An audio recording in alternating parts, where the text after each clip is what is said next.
Πειράζει που είσαι μεγάλη φίρμα, πειράζει.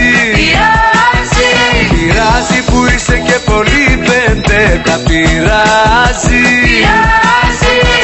Όχι, δεν πειράζει. Τι μπορεί κανείς να πει για την Kim Kardashian? Κάτσε να σκεφτώ. Είναι όμορφη, πλούσια, με καμπύλες. Είναι και κολλητή της Paris Hilton. Αυτό τα λέει όλα. Κυρίως λέει ότι έχει πλούσιο ερωτικό βιογραφικό.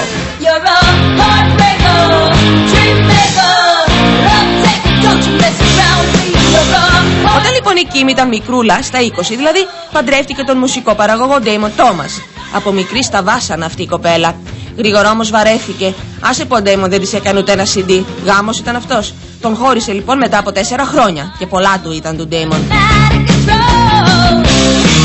Μετά, φήμες λένε πως έκανε ένα σύντομο δεσμό με τον Nick Cannon. Αυτόν που τώρα είναι παντρεμένος με τη Mariah Carey, καλέ. Αυτόν. Μουσικός κι αυτός. Υποτίθεται. Δεν είσαι μόνο στην Ελλάδα ότι δηλώσει. Είσαι νηνή ακόμα, είσαι νηνή ακόμα. Αυτό ήταν. Μέχρι τα 27 της χρόνια η Kim θεωρούταν βετεράνα στον χώρο της showbiz. Και τι είναι σήμερα μια βετεράνα της showbiz χωρίς ένα sex tape? Εγώ θα σας πω. Τίποτα.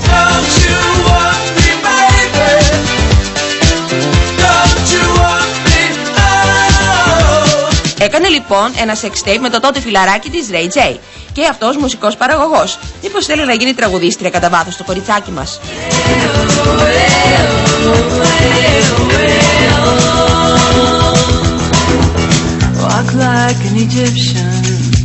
Φάση ήταν κι αυτή και πέρασε. Μετά την έπιασε κάτι της με τους αθλητές. Και έχουμε και λέμε. Στην αρχή έκανε δεσμό με τον παίκτη του NFL, Reggie Bush. Τρελός έρωτας σου λέει. Αραβωνιάστηκαν κιόλας τα παιδιά και πήγαιναν για γάμο. Αυτό το παραμύθι κράτησε 3 χρόνια. Μετά την πήρε χαμπάρι ο Reggie και την παράτησε.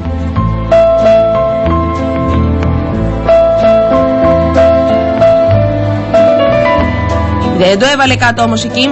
Όχι. Γρήγορα έκανε σχέση με τον άλλο παίκτη του NFL, τον Miles Austin. Χαμός έγινε και με αυτόν. Εκείνη δήλωνε ευτυχισμένη, εκείνος δήλωνε φρικαρισμένος. Και πού να δείτε τι έγινε όταν έγινε γνωστό πως όταν χώρισαν για λίγο η Kim ήρθε κοντά, αλλά πολύ κοντά σας λέω, με τον κούκλο άσο των γηπέδων, τον Κριστιάνο Ρονάλντο. Γιατί όπως και να το κάνουμε, μετά το τετατέτ που είχε ο Κριστιάνο με την Πάρις, μια δόση της κολλητής της Kim για να συνέλθει τη χρειαζόταν.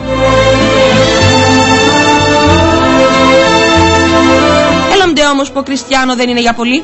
Μην πάθει και overdose στο κοριτσάκι μας. Έτσι λοιπόν με δάκρυα στα μάτια η Kim επέστρεψε στην αγκάλη του Miles.